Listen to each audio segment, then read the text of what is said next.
आज हम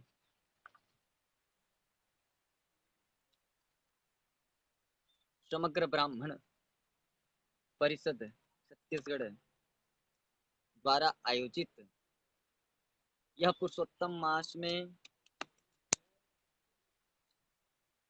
श्रीमद हमारे सब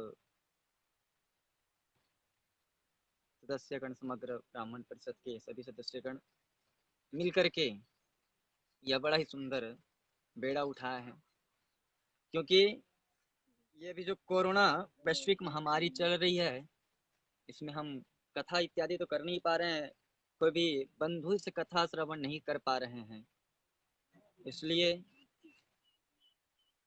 इस बार पुरुषोत्तम मास में पुरुषोत्तम महीने पर हमारे सभी आशुतोष भैया प्रणाम, आकाश दुबे जी सादर प्रणाम, सबका धन्यवाद। अंकुश साहू जी, आशुतोष तिवारी जी, भावना शुक्ला जी, ललित महाराज जी सादर प्रणाम भी ललित महाराज जी। तो इस बार हम सब ब्राह्मण बंधु मिल करके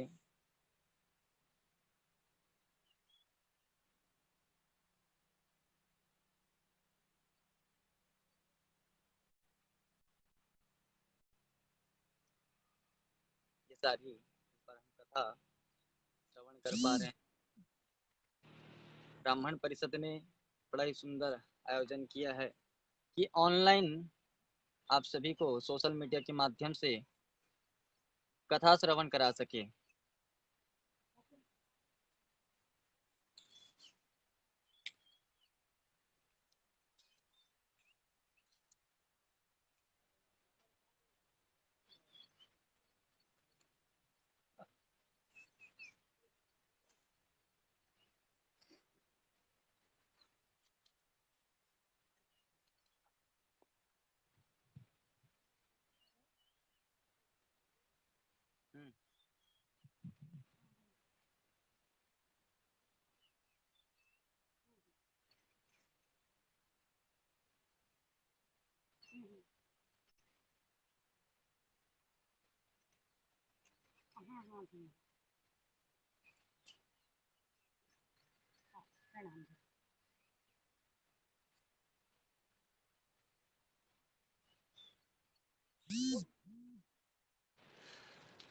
समग्र ब्राह्मण परिषद की ओर से, छत्तीसगढ़ की ओर से इस बार पुरुषोत्तम मास पर बड़ा ही सुंदर आयोजन किया गया है, जिसमें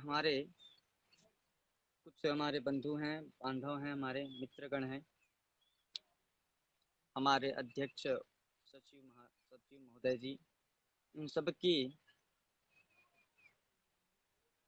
मनोभावना से इस बार पुरुषोत्तम मास पर हम सब कथा श्रवण करने जा रहे हैं। जैसा कि आप सभी को पहले ही 18 तारीख को हमारे बड़े भैया, हमारे दीर्घ भ्राता श्री श्री राजेंद्र कृष्ण पांडे जी ने आप सबको अवगत कराया है। पुरुषोत्तम मास की महिमा के बारे में आप सभी को बताए हैं। आप सभी को याद ही है कि पुरुषोत्तम मास का निर्माण कैसे हुआ तथा क्यों हुआ।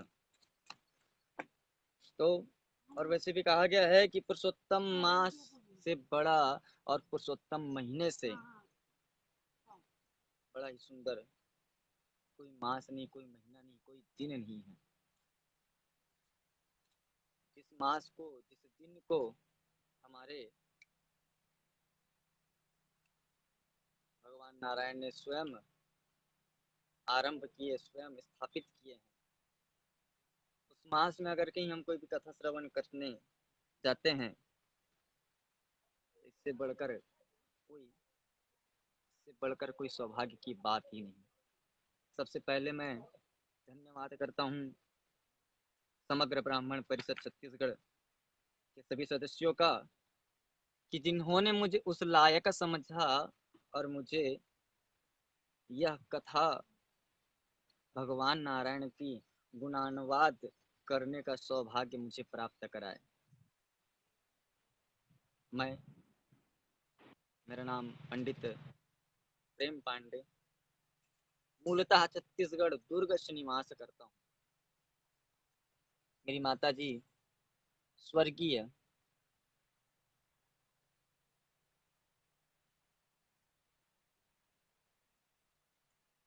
स्वर्गीय श्री राजेंद्र जी प्रणाम, स्वर्गीय श्री शकुन बाई पांडे, मेरे पिताजी जो कि संन्यास ले चुके हैं आज से लगभग 10 से 12 वर्ष पूर्व, श्रीमान जगन्नाथ पांडे जी का मैं सुपुत्र हूँ। मेरे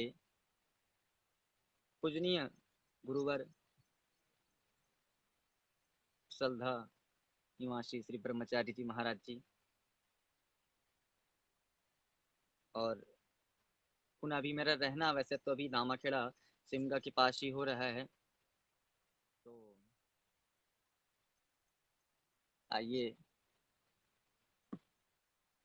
हमारे साथ सभी भाई बंधु जुड़ चुके हैं। समय दिया गया था 3:30 से लेकर के 4 बजे तक, लेकिन जिस गांव पर अभी मैं हूँ वहाँ लाइट की थोड़ी सी समस्या है। मौसम क्लियर है लेकिन लाइट की समस्या है, इसलिए पुनः स्थापित नहीं हो पाया। तो आइए हम सब कथा में प्रवेश करें।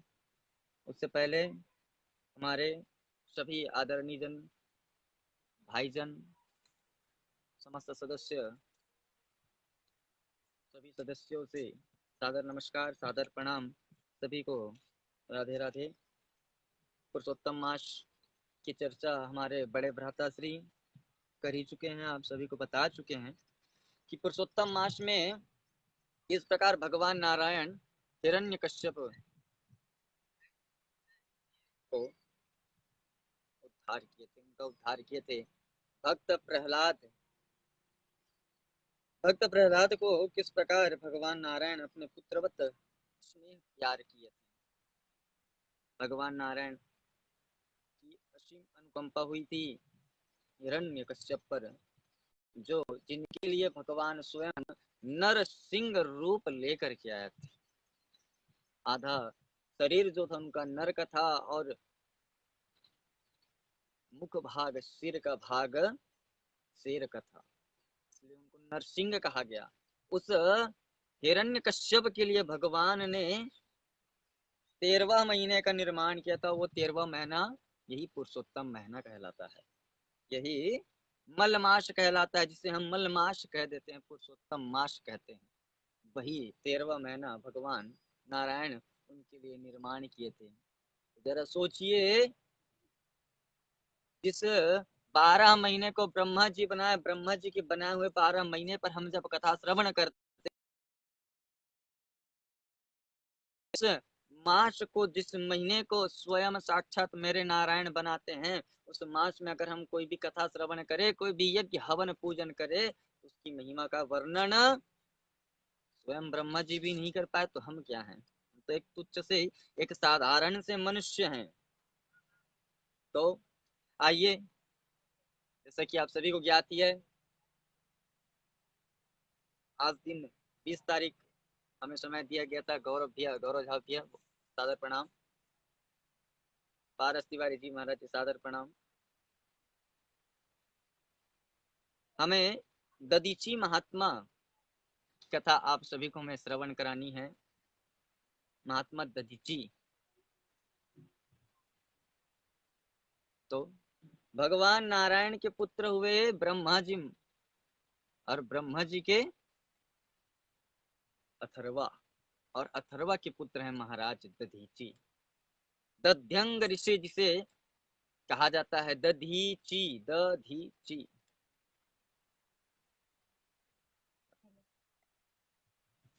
और किसी पुराणों पर श्रवण करने को हमें मिलता है, पढ़ने को मिलता है कि करदम महात्मा की पुत्री शांति से दधीची महाराज जी का जन्म हुआ था। श्रीमद्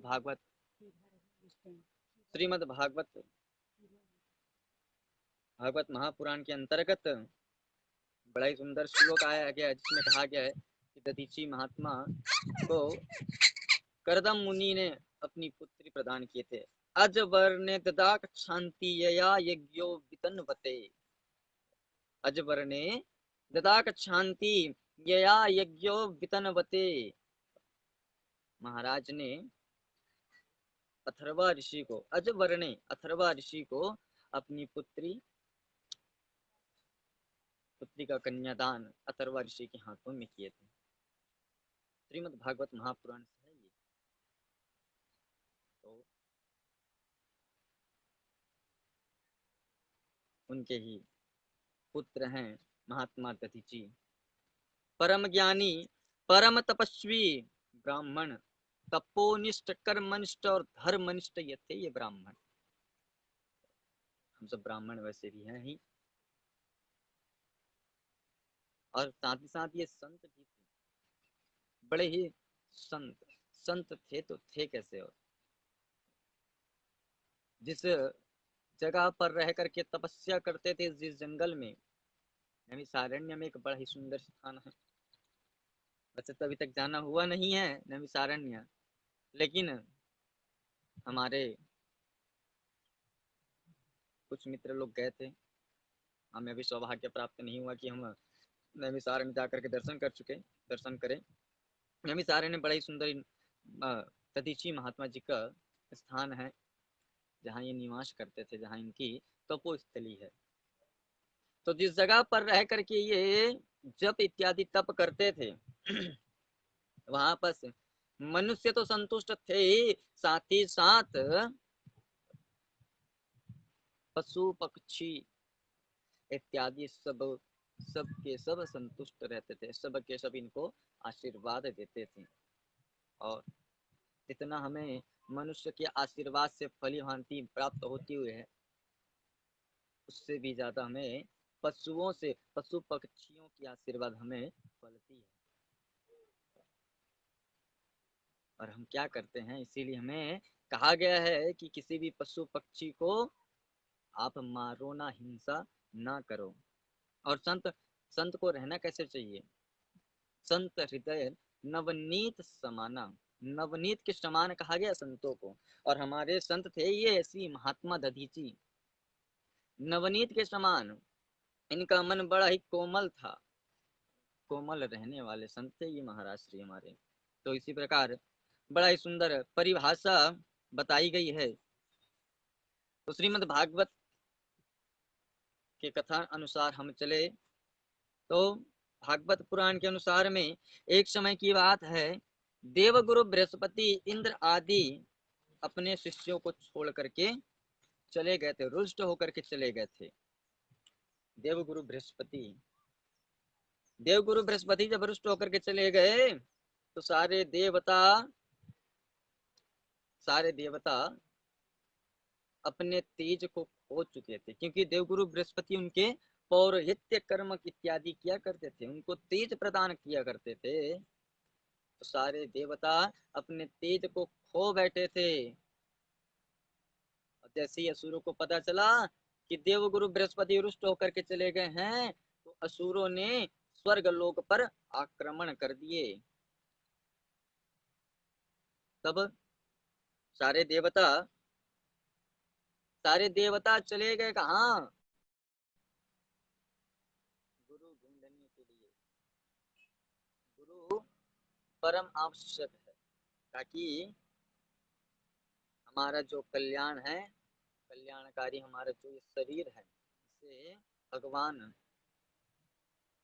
का नाम जाप करते हैं, भगवान को स्मरण करते हैं, ये शरीर में किसी भी प्रकार की बाधा न आवे।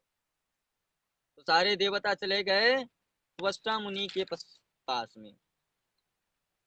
त्वष्टा मुनि उनके पास में चले गए, तो उनसे जब निवेदन किए कि हमें आप हमारे पुरोहित बन जाओ, तो त्वष्टा मुनि मना कर देते हैं। क्यों? क्योंकि पौरोहित्य कार्य घृणा का कार्य कहा गया है। पौरोहित्य कर्म बड़ा ही दोष रहित है, इसलिए पौरोहित्य कर्म नहीं करेंगे। ये मना कर दिए कौन? त्वष्टा मुनि। तब त्वष्टा मुनि कहते हैं कि हमारा पुत्र है विश्वरूप, आप उनके पास चले जाओ, विश्वरूप शायद आपकी बातों को मान ले। तब सभी इंद्र आदि देवता विश्व रूप के पास चले गए। तीन मुख वाले तीन मुख वाले ये विश्व रूप थे। ये सहज स्वीकार किए और स्वीकार करके देवताओं के पुरोहित बन गए। पुरोहित बन गए। तब ये देवताओं के लिए, और इन्हीं ने ही देवताओं को नारायण कवच का ज्ञान भी दिया था। नारायण कवच का उपदेश दिए थे ये, जिससे इंद्र आदि देवता नारायण कवच से अपने शरीर का बंधन किया करते थे। तो चले तो गए विश्वरूप जी महाराज और जा करके देवताओं के लिए हवन किया करते थे। लेकिन इनके पिता जो थे देव कुल से थे और माता जी कहाँ से, असुर कुल से। और मातृ स्नेह होने के ये विश्वरूप जी महाराज देवताओं को आहुत तो किया करते थे, साथ ही साथ असुरों को भी आहुति दिया करते थे। देवताओं ने सोचा कि हमें तो तेज प्राप्त हो रहा है, लेकिन इन असुरों को भी कैसे तेज प्राप्त हो रहा है, बात क्या है।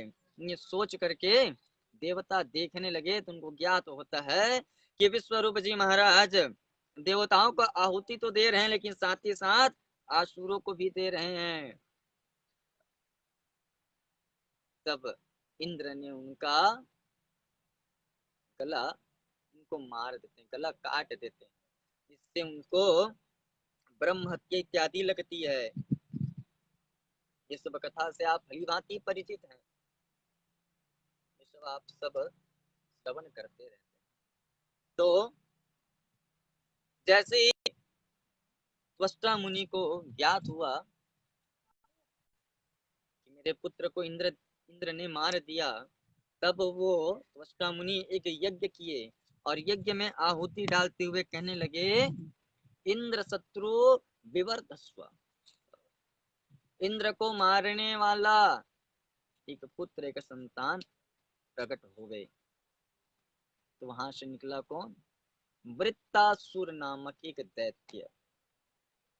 हम दधीची महात्मा की प्रसंग पर प्रवेश करने जा रहे हैं। तो वृत्तासुर नामक एक दैत्य निकला। वो वृत्तासुर देखने में बड़ा विकराल, बड़ा ही विकराल था। आ तो गए ये इंद्र आदि देवताओं के पास, युद्ध करने के लिए आक्रमण किए। तो इंद्र आदि देवता, इंद्र को नारायण कवच ज्ञात था। नारायण कवच के माध्यम से वृत्तासुर जैसे उस इंद्र को निकल लेता था, अपने मुख में ले लेता था, तो इंद्र वृत्तासुर के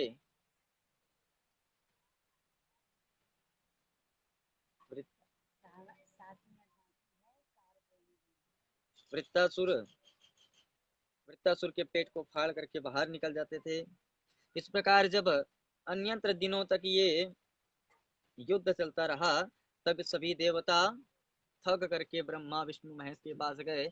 ब्रह्मा जी ने इनको बताया कि आप दधीची महात्मा के पास चले जाइए। दधीची महात्मा की हड्डी से अगर कहीं वो अपनी हड्डी का दान, अस्थि का दान कर देते हैं, तो आप वृत्तासुर को मार सकते हो। सभी देवता वृत्ता दधीची महात्मा के पास चले गए। दधीची महात्मा के पास जा करके निवेदन करने लगे, उनके गुणों का गान करने लगे। महाराज, आपसे बड़ा कोई तपस्वी नहीं, आपसे बड़ा कोई दानी नहीं, आपसे बड़ा कोई श्रेष्ठ तपोनिष्ठ धर्मनिष्ठ कोई नहीं। जैसे महाराज सुने तो किसी के पास जा करके अगर उनके गुणानुवादों को श्रवण कराए, गुणानुवादों को बोले, तो भी समझ जाते हैं। तब दधीची महात्मा प्रश्न किए कि बात क्या है, आप सार बातों को बताइए। तब इंद्र आदि देवता बताए कि देवलोक में देवलोक में एक वृत्तासुर नामक दैत्य है जो आक्रमण कर दिया है, और वो सिर्फ आपकी अस्थियों से निर्मित वज्र अस्त्र शस्त्र से ही उनकी मृत्यु होगी। इसलिए हम आपके पास आए हैं और आपकी अस्थियों का दान आपसे मांगना चाहते हैं। आप हमें अपनी अस्थियों का दान कर दो। तब दधीची महात्मा सहज स्वीकार कर लेते हैं। पहले तो कहते हैं कि जीते जीते अपनी अस्थियों का दान कोई कैसे करेगा। लेकिन कहते हैं दधीची महात्मा कि परोपकाराय फलंति वृक्षा, जिस प्रकार वृक्ष दूसरों के लिए फल फूल इत्यादि उत्पन्न करते हैं, स्वयं के लिए नहीं करते हैं, उसी प्रकार दधीची महात्मा कहते हैं अगर कि ये मानव शरीर, ये पंच तत्व निर्मित शरीर अगर कि यहाँ देवताओं के लिए उपयोग हो जाए तो इससे बड़ा कोई और सौभाग्य की बात नहीं है। कह करके दधीची महात्मा कहते हैं कि ठीक है इंद्र, मैं आपको अपने अस्थियों का दान कर दूंगा। और दान के विषय में आप सभी से 2 मिनट मात्र चर्चा करूंगा। दान होता क्या है? आपके घर में कोई भी ब्राह्मण आता है, पूजा इत्यादि करता है, पूजन के उपरांत में जब दक्षिणा लेता है तो वो दक्षिणा होता है, पारिश्रमिक होता है, वो दान नहीं कहलाता है। तो दान किसे, दान कब होता है? आपके घर में कोई अचानक से कोई व्यक्ति आता है, भिखारी आता है जिसे हम भगा देते हैं, वो होता है असली दान। और ब्राह्मण को आप दान करते हैं तो जब संकल्प ना हो तो वो दान कहलाता है। और आपके घर में कोई ब्राह्मण पूजा इत्यादि करने आता है, वहां पर दक्षिणा का संकल्प होता है, वो पारिश्रमिक होता है जो आपको परम आदेय होता है, उसे देना जरूरी होता है। इसलिए ब्राह्मण दक्षिणा करता है, वो पारिश्रमिक है, वो दान नहीं कहलाता। दान के विषय में आप राजा बलि की कथा से भली भांति परिचित हैं। इस प्रकार भगवान वामन का रूप लेकर के आए, राजा बलि से 3 पग का दान लिए थे। तो महात्मा दधीची सहज स्वीकार कर लेते हैं अपने अस्थियों का दान करने के लिए। तब इंद्र से कहते हैं कि इंद्र, आप गौ माता को बुलाइए, स्वर्ग लोक में जो गौ माता है उनको बुलाइए, ताकि को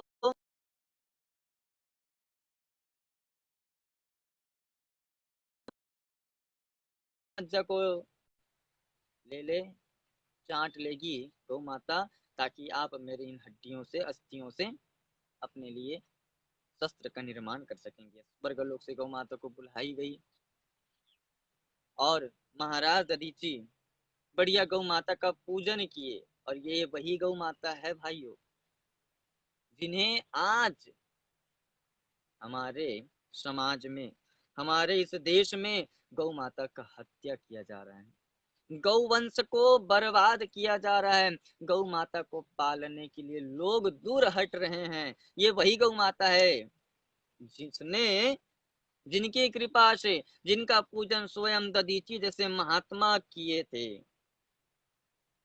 सभी आज के समय में गौ माता से हम सब घृणा करने लग गए हैं, और ये हमारे लिए परम ही दुख की बात है। और कहा भी गया है, विप्रधेनु सुर संत हित लिन्न मनुज अवतार। विप्रधेनु गौ माता को, धेनु और विप्रो को, सुर को जब जब कष्ट हुआ है तब तब भगवान नारायण अवतार लिए। विप्रधेनु सुर संत हित लिन्न मनुज अवतार, निज इच्छा निर्मित तनु माया गुण गोपाल। तो गौ माता आई, महाराज दधीची अपने शरीर पर दधी का लेपन किए, दधी का लेपन करके गौ माता दधी के साथ साथ महात्मा दधीची के मांस मज्जा को ले लेती है। और महात्मा दधीची अपने तपोबल से, आत्म बल से अपने इस आत्मा को, पांच भौतिक शरीर को छोड़ करके भगवान नारायण के श्री चरणों पर नमन हो जाते हैं। और वहीं पर विश्वकर्मा जी को बुलाया गया। विश्वकर्मा जी महाराज आए, इंद्र आदि देवता जब बुलाए तब, और बुला करके महात्मा दधीची के अस्थियों से, हड्डियों से 7 प्रकार की चीजों का वहां पर निर्माण किया गया। सर्वप्रथम इंद्र के लिए वज्र का निर्माण किया गया जो रीढ़ की हड्डी से बना। द्वितीय में पिनाक नामक एक धनुष, पिनाक, जो पीठ और नाक की हड्डियों से बना है। तीसरा है गांडीव, जो अर्जुन के पास था, गांडीव धनुष, कमर की हड्डियों से गांडीव धनुष का निर्माण किया गया। और चौथा है सारंग, सार अंग, जो सभी अंगों, हमारा जो सार अंग होता है, जैसे हम तृतीया या चतुर्थी को जब किसी की मृत्यु हो जाती है तो अस्थि संचय का कार्य किया जाता है, जैसे 8 प्रकार की हड्डियों को लिया जाता है, उसी प्रकार 8 प्रकार की, 8 जगहों की हड्डियों से ये सारंग धनुष बना। और पांचवा है अजगव, मल पित्त इत्यादियों से, दधीची महात्मा के मल पित्त इत्यादियों से ये अजगव नामक धनुष का निर्माण किया गया। और छठवा है बांसुरी, भगवान कन्हैया के पास जो थी कान की हड्डियों से, जिनका नाम मनहर है। भगवान बांसुरी जो रखते हैं कन्हैया जी, उसका नाम मनहर कहा गया है, पुराणों में उल्लेख मिलता है। और सातवां है भगवान शंकर के पास जो त्रिशूल है, जिसे त्रिपुरासुर को मारने के लिए त्रिशूल बनाया गया, वो त्रिशूल भगवान शंकर के पास है। उनका भी निर्माण दधीची महात्मा की हड्डियों से किया गया। कंधे के बीच में जो हड्डी रहती है, उस हड्डी नसों से किया गया है ये निर्माण। तो ऐसे थे हमारे महात्मा दधीची, जो जीते जीते अपने शरीर का, अपने हड्डियों का दान कर दिए। इसलिए सभी से निवेदन रहेगा कि आप सभी इस कथा को अवश्य श्रवण करें, और साथ ही साथ दान, पुरुषोत्तम मास में दान का बड़ा ही महत्व बताया गया है, बताने की आवश्यकता नहीं है, क्योंकि आप सभी समझदार हैं। पुरुषोत्तम मास स्वयं भगवान नारायण, भगवान हमारे त्रिलोकधारी भगवान नारायण की कृपा से निर्मित है ये पुरुषोत्तम मास। तो आप सभी से निवेदन रहेगा कि आप सभी इसी प्रकार कथा श्रवण करते रहे। आने वाले दिनों पर 22 तारीख को हमारे भ्राता श्री श्री गोविंद माधव पांडे जी आपको बड़ा ही सुंदर कथा श्रवण कराएंगे। इसी प्रकार आने वाले हमारे इस मल मास पुरुषोत्तम महीने के अंतर्गत पर टोटल हमारे कुछ कुछ ब्राह्मण भाई हैं, वो सब आपको कथा श्रवण कराएंगे। सभी से निवेदन रहेगा कि आप सभी अवश्य ये श्रवण करें। समग्र ब्राह्मण परिषद छत्तीसगढ़ की ओर से यह आयोजन किया गया है, और बड़ा ही साधुवाद, बहुत बहुत धन्यवाद रहेगा समग्र ब्राह्मण परिषद को कि जिन्होंने इतना बड़ा बेड़ा उठाया है। तो मैं सादर निवेदन करता हूँ कि मैं आप सभी का ऐसी बालक हूँ, सभी का भाई हूँ, तो आप सभी मुझे जरूर यह ज्ञान देवे और ऐसा ही मौका हमें प्रदान करे। तो इतना बड़ा तो हूँ नहीं कि मैं किसी को ये सब बोल सकूं, छोटा सा बालक हूँ। तो सभी से निवेदन रहेगा कि मुझे ऐसे ही आगे मौका देते रहे, ताकि मैं भी आगे आप लोगों की सेवा में तत्पर रहूं, हाजिर रहूं। तो इसी के साथ मैं अपनी वाणी यहीं पर विराम करता हूँ।